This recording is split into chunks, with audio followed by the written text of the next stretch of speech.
The DC Universe is at war once again, and it's up to you to save it. Check out the affiliate link below.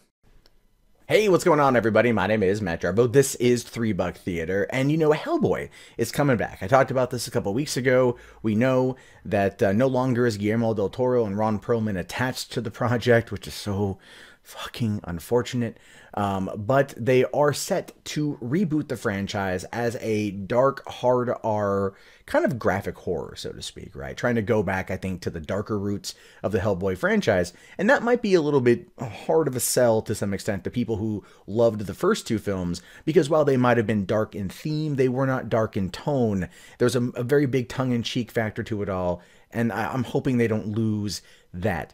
But over at Con, over the course of this past couple days, some new little tidbits have popped up. One, we're pretty much learning that they're aiming for like a fall 2018 release of Hellboy, Rise of the Blood Queen. This, of course, is being co-written and directed by Neil Marshall. They're talking about going into production for this movie as early as like September or somewhere in the fall, and trying to rush out the film by next year, which I don't know about you, but I'm a little bit kind of iffy on. And it's not that I don't want to see this movie take forever to come out. Shit, we've been waiting 9 years since the last one. I'm totally down to see what happens next with this reboot. And as I said before, I understand why they're rebooting it outside of giving us a third film. They're rebooting it because they want to start their own franchise, given the fact that right now comic book franchises are so big, going back to older stuff that came out at like even at the beginning of the MCU doesn't feel the most economically viable. As unfortunate as that's the case, right? But what we're also learning is that the bids right now for this movie are pretty high in terms of China. In fact, a bidding battle is underway right now for the Chinese rights to the film. The project is currently getting bids as large as $13 million from mainland China.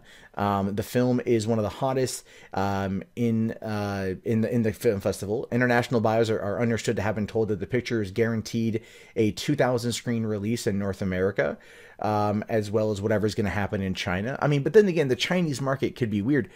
You know, they just had I think it was it Alien Covenant that just dropped in China or something at like the 10,000 screens and didn't pull in that much money. So it's kind of like, it's iffy.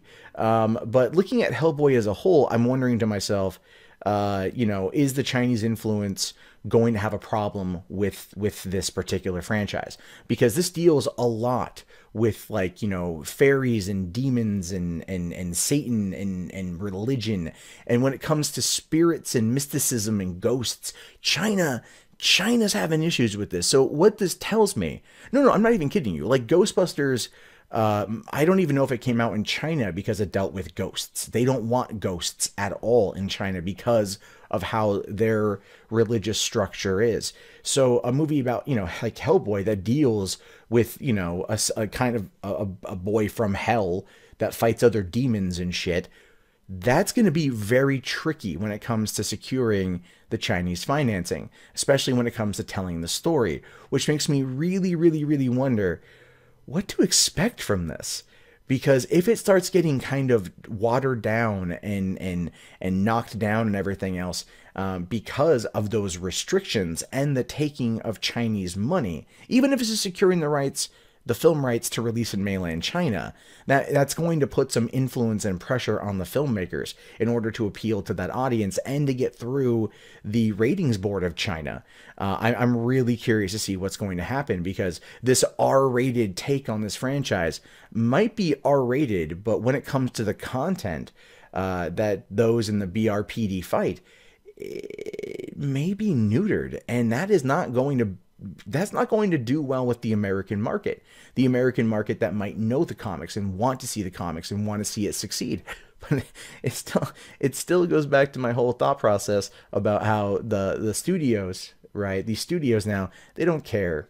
They don't care about this stuff anymore. They don't care about American audiences or Western audiences. They want that sweet, sweet China money, because that sweet, sweet China money is where they're getting a lot of their financing from, and they want to make sure they appeal to their investors.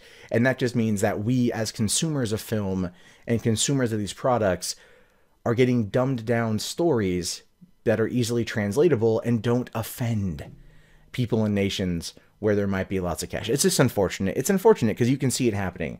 And there's a large growing movement in Hollywood about them selling off these companies, these rights, these properties to China, and how it's impacting the creative freedom of storytellers in the system. And so I'd be curious to see what happens with this, because I do believe that while this is a hot topic right now, or a hot bidding item right now in China, it may not bode well for those of us who actually want to see the movie, due to what might be cut out of it. Now, we're going to know more as things go on.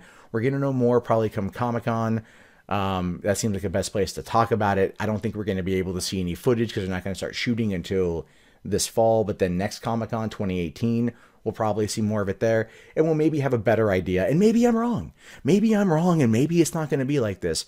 But all we can do now is just wait. And so, what do you guys think about this? These are things I want to know. Go ahead and write it down in the comments below. If you haven't already, thumbs up the video, subscribe to the channel, check back frequently for more new movie news content from me. My name is, of course, Matt Jarbo. This has been 3 Buck Theater. I'll talk to you guys later. Have yourself a great day. Peace out.